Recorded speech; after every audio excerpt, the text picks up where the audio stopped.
ઉપલેટામાં વિવિધલક્ષી વિનય મંદિર શાળા પર નગરપાલિકા દ્વારા 77મા પ્રજાસત્તાક દિનની ઉજવણી કરવામાં આવી।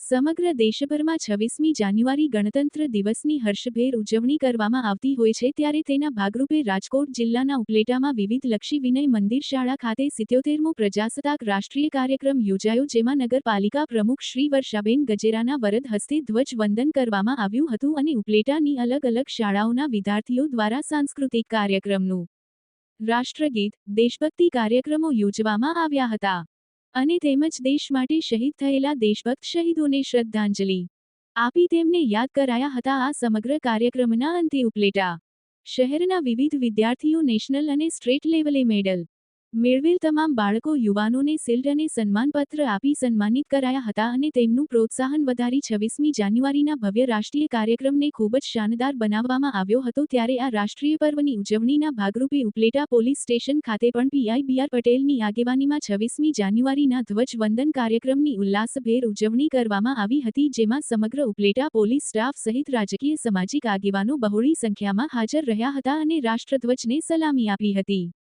વિપુલ ધામેચા, ન્યૂઝ 14 ઉપલેટા। 77મા પ્રજાસત્તાક દિવસની ઉપલેટા બાવલા ચોક હાઈસ્કૂલ ખાતે ઉપલેટા નગરપાલિકાની ટીમ અને સમગ્ર ઉપલેટાના નગરપાલિકાની ટીમ અને સમગ્ર ઉપલેટાના ગ્રામજનોની હાજરીમાં ભવ્ય રીતે ઉજવણી કરવામાં આવી।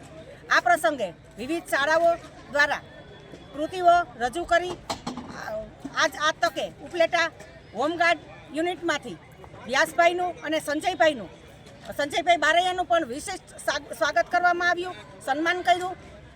વિવિધ વિદ્યાર્થીઓનું પણ સન્માન કરેલું હતું અને આ તકે ઉપલેટા 1950થી અત્યાર સુધીના પૂર્વ પ્રમુખ નગરપાલિકાના તેને યાદ કરી અને તેને પણ આજે સન્માન અમે નગરપાલિકાની ટીમ અને સંગઠનની ટીમ આખી ઉપલેટાના આગેવાન દ્વારા એનું સન્માન કરવામાં આવ્યું। આ તકે ભરતભાઈ રાનપરિયા પત્રકાર તેનું પણ સન્માન કરવામાં આવ્યું। આજના દિવસે પ્રજાસત્તાક દિવસને ખૂબ ભવ્યથી ભવ્ય ઉજવણી કરવામાં આવી। બધા જ આગેવાનો હતા, 18 વર્ણનું બધા જ વર્ણના બધા આગેવાનો હતા અને ખૂબ જ ભવ્યથી ભવ્ય આજનો દિવસ ઉજવવામાં આવ્યો। જય ભારત।